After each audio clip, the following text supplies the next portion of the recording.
Muito bom dia. É um prazer estar aqui. Quero agradecer mais uma vez a equipe do SESC, a Jane, Paulo, todos. Pode deixar aqui para a gente falar hoje mais uma vez de um alimento fantástico, né? Um alimento que une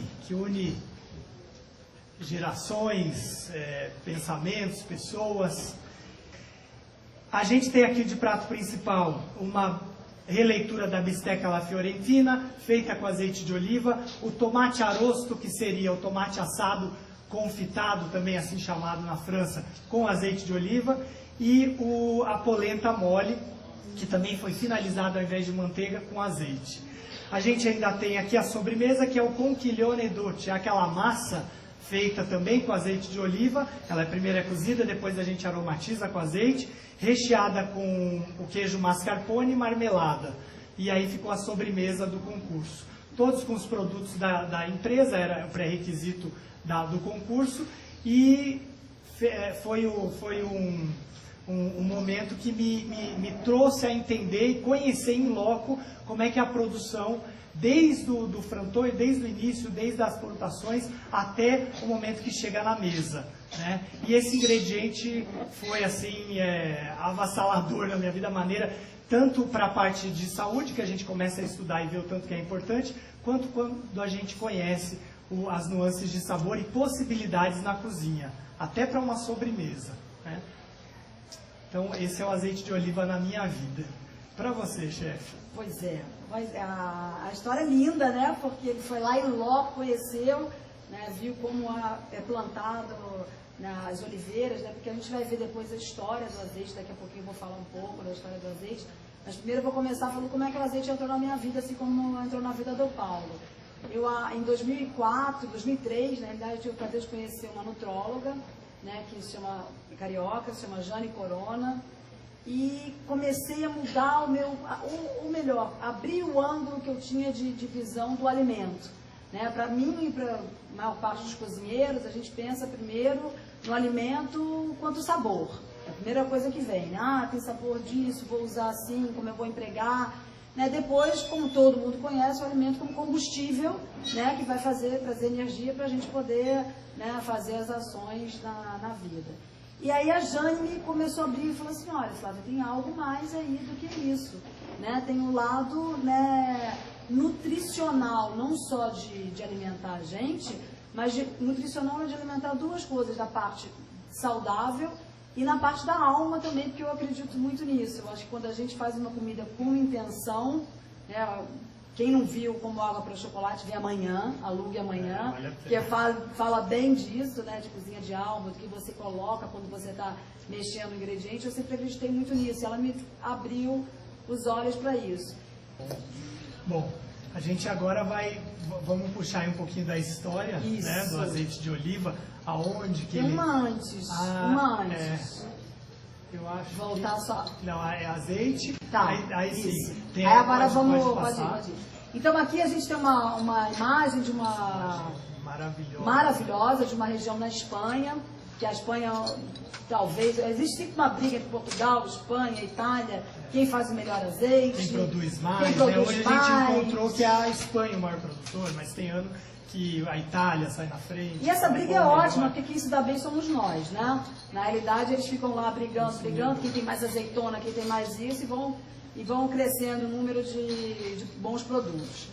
Então, a gente vai entender um pouquinho, né? Vamos dar uma pitada, na realidade, e depois o Paulo vai continuar também. Viajar lá para Portugal. Vamos lá para Portugal, exatamente. Que é um dos lugares que produz azeite, que eu, particularmente, talvez, por ser quaresma, né? Que é um dos que eu mais gosto. É muito difícil dizer que um azeite é muito melhor que outro, quando estamos a falar num patamar de virgem extra, de azeites de qualidade. E aquilo que eu acho que é importante é que se deve reter é que há azeites diferentes. Os azeites portugueses são seguramente dos melhores do mundo e são azeites diferentes dos azeites espanhóis, são azeites diferentes dos azeites italianos, têm uma particularidade. São azeites que têm a ver com variedades portuguesas e com o modo de saber fazer em Portugal.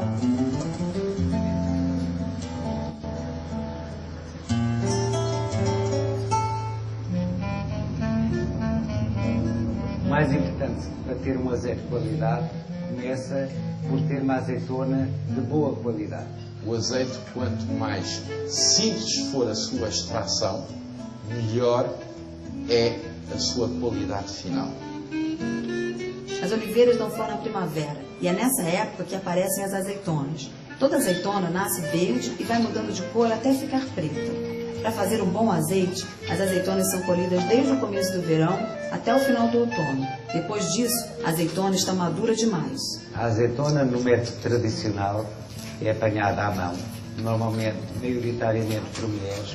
Hoje em dia, temos já outro tipo de olivais em que a apanha mecânica já é toda mecanizada, diminuindo assim os problemas sanitários e de tempo entre a apanha e a elaboração. A azeitona, quando chega ao lagarto, não pode esperar, não pode ser amontoada. Ela pode ser amontoada, mas logo é transformada, nas horas em que foi apanhada. Máximo 12 horas. O processo de fabricação do azeite tem que ser rápido e por isso hoje ele é todo mecanizado. Depois de colhida, a azeitona é lavada e moída, vira uma massa oleosa. E aí pode-se fazer a extração do azeite, separando o bagaço do óleo. Hoje o processo é assim todo tecnológico, mas desde o ano 6000 a.C., sem todas essas máquinas, o homem já tinha o hábito de extrair o óleo da azeitona. O azeite é uma cultura tipicamente mediterrânica, da bacia do Mediterrâneo. E embora sejamos um país que tenha aqui o Oceano Atlântico, temos de facto nessa faixa interior de Portugal uma influência do clima mediterrâneo muito propício à cultura da oliveira. Qual que é o melhor azeite? Em primeiro lugar, é aquele que você realmente gosta. Né? Como é que você vai gostar de azeite? Conhecendo. Hoje é uma grande oportunidade e aí você começa a falar, eu gosto do mais assim, mais assado. A gente vai falar do que você entende quando você degusta um azeite, né? O que as suas papilas observam, né? Sentem. E quanto ao azeite, as classificações de azeite, existe o azeite extra virgem. O que é o azeite extra virgem? Ele é um azeite jovem, esse azeite que chegou, foi extraído já aquela primeira prensa a frio, ele tem uma alta qualidade e uma das questões que define se ele é extra virgem é a acidez dele, que vai variar de 1% a 0,8%, sempre menor do que isso. Tá? Um azeite que tem mais de 1% de acidez, ele já não é mais considerado um azeite extra virgem, certo? O azeite extra virgem, ele somente é extraído a frio, ele tem um sabor perfeito em qualidade. Tá? Esse tipo de azeite, o azeite extra virgem, ele não deve ser aquecido. Por quê? Ele é um ingrediente mais caro, as propriedades dele, tanto de saúde, aquilo que vai contribuir com a sua saúde, quanto organolépticas, de sabor, sensoriais, que você vai sentir, esse azeite ele é mais picante. Se você leva ele a altas temperaturas, você vai perder essa propriedade do azeite extra virgem.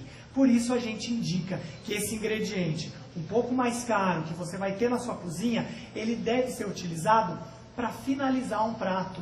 Ou você vai fazer o azeite confit, que é o tomate confit, aquele tomate assado que a Flávia falou, que ele é levado no forno numa temperatura controlada, não é alto, não vai elevar mais de 100 graus. Esse sim, você pode fazer com azeite extra virgem e no final ainda pincelar mais um pouquinho de azeite extra virgem. Você vai sentir o sabor dele, as condições, os sabores, a questão sensorial mesmo desse azeite extra virgem. Tá? Ainda quanto à acidez, e aí para vocês entenderem muito bem, o grau de acidez, pessoal, ele não implica em um azeite ser melhor ou pior que outro. Para nós, enquanto consumidores que vamos comprar azeite, isso não tem a ver com a nossa percepção sensorial. Por quê? Essa questão da acidez do azeite, eu volto a repetir, ela é importante para o produtor de azeite de oliva.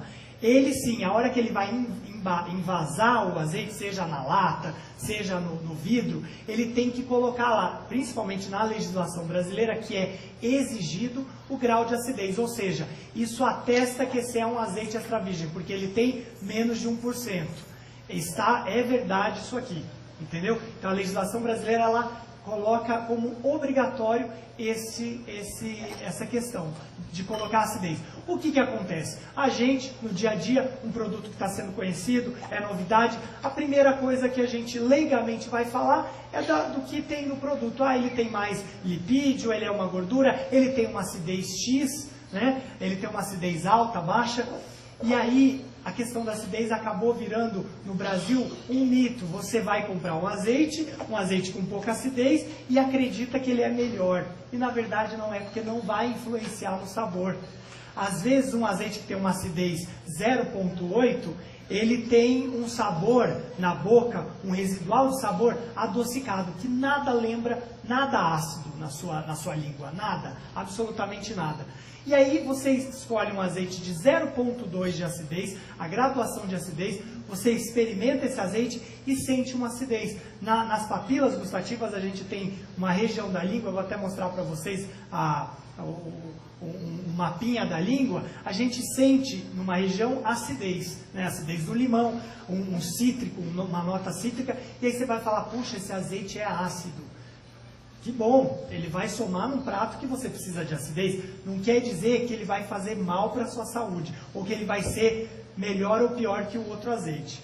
Quebrar esse mito eu acho que é bom, porque as pessoas quando começam a entender, lê no jornal uma frase, e aí já tomam aquela frase como quase um mantra, né?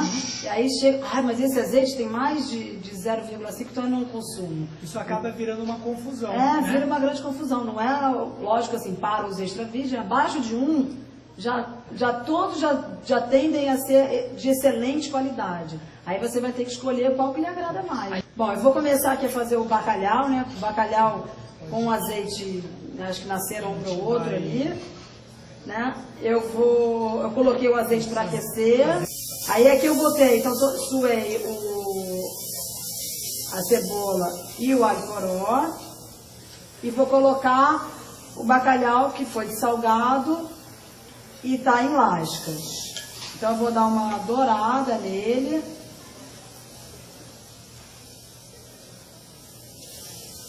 Então a gente vai escolher aqui um azeitinho para dar, vou pegar esse aqui orgânico. Que eu vou dar só uma regadinha mesmo nele, aqui no bacalhau. Regadinha de cozinheiro, da mãozinha pesa um pouco.